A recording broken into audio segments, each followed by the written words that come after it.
Okay, I'm Prita Chag, a member of Book and List Club, and I've been in the field of communications and marketing since a decade at a healthcare industry. And now I've taken a break to pursue this passion of books and reading and writing. So this book is what book I have already reviewed and put it on my blog, but it is My Promised Land, The Triumph and Tragedy of Israel by Ari Shavit.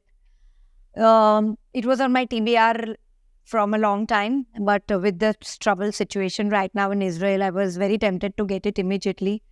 The physical book was not available, so I downloaded on Kindle, which I never do. I only read physical books. But yes, Ari Shavit is a very respected news person of Israel. And this book was published in 2013, but it yet holds significance today and is a very acclaimed book, very critically acclaimed book. So there's a line in the book which says, "We dwell under the looming shadow of a smoking volcano." So written in 2013, yet this words hold so true because this is a land which is permanently on the edge. There is no peace there, right?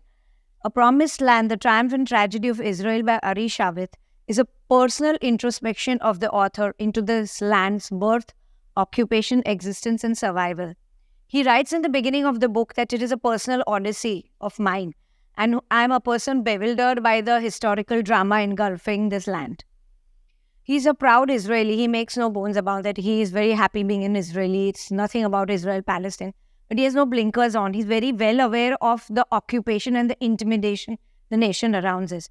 So he knows this nation is born from blood and intimidation.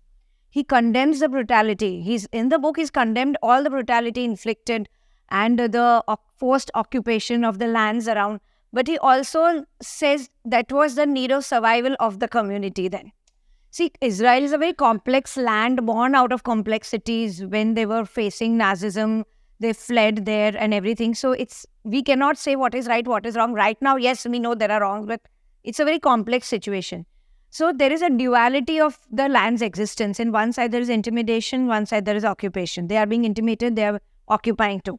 So every chapter of this book is talking of the duality of the nation's existence, which is very interesting, what I felt. So there is terror perpetrated, terror suffered, occupation, intimidation, tales of brutality, tales of prevailing, existing. It's a nation whose origin and living is enshrined in blood and violence. This book is actually divided into 17 chapters, and each chapter deals with the different stages of the country's existence, right? It begins with a journey of the group of early Zionists who had traveled from London to Jaffa, led by this author's great-grandfather. So he actually, in the beginning chapters, he takes that same journey to understand what his great-grandfather, when they came from London and the whole diaspora, the whole thing where they want to travel and reclaim a land as their own, which they professed it to be. In chapter 2, there is Into the Valley. It's the entry into that valley of Harod, I think it's pronounced as. It is such a dramatically, the way he's written it, it's like he's unfolding a big saga, like of creating a new land. It is actually this where the seeds of Israel are sown. So, and then that's why I feel there comes into existence a state whose sustenance will always be defined by the intimidation it is surrounded with and the cruelty it inflicts. It's always like that. Israel is a nation born from steely determination. Chapter 4 is a very spine-chilling in its intensity. Because here, Gutman was a person, there's a history behind Masada, where formerly Masada was designed where the Jew community was a defeatist community. But this man, he turns Masada into symbol of unification, into an ethos of unification, a formative set of New Zionism. The first journey in 1942 into Masada is the beginning of a movement, actually. Chapter 5 is Lida, which is the forced expulsion from Palestinians into land. And it's a dark chapter of expulsion and destruction. But there the line comes, if Zionism was to be, Lida could not be. So for them to survive, that place could never be there. The people living there could never be there. So the whole book is like a gory reminder of dual values and dual full of terror and it's in that way he's written it very well. Chapter 6 are housing stories. Then it seems there were 750,000 Jewish refugees who came in after between 45 and 51 after World War, right? And then this chapter, he's picked up 4 stories of 4 people who migrated from Germany or here or there and everywhere. And those 4 stories are amazingly written because the pain of coming into a land, then leaving everything behind, resurrecting, people there not accepting them. There are some chapters where chapter 11 talks of the Oriental Jews who are not yet part of Jewish land. And yet they are like, I think apne yahan jo hote the when India-Pakistan took place, right? So that chapter is also very interesting thing. The author, in fact, in the end defines there are 7 circles to the threat of this country. He identifies 7 circles of threat to this country yet, because he yet believes that will Israel always be there? It's a question he goes on repeatedly asking in the book. Is it? He says, our cities seem to be built on shifting sand. Our houses never seemed quite stable.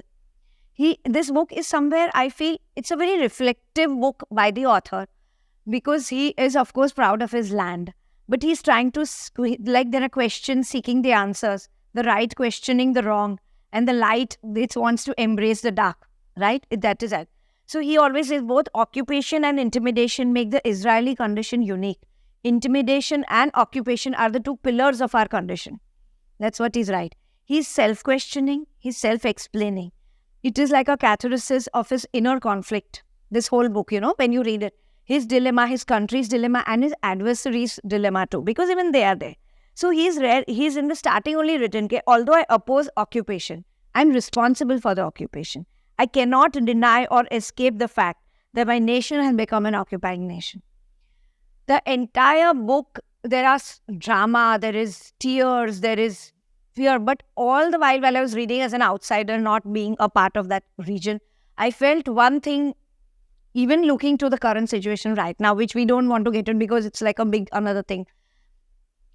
The Israeli community is such a determined community. And because it's born out of being persecuted, or there are a lot of complexities to their state, but so determined कि ये करना है तो करना है. The right, wrong, हमें नहीं देखना. We need to live, we will do this. It's that whole thing which is coming across in this book. I find this book, for people to understand Israel, is a must read. One should read it. I read before this another book, Israel's War. I wanted to understand because all this was happening and I really wanted to delve into the history of the country. But I genuinely recommend this book because it's a very interesting book actually to understand and read. That's all. Thank you.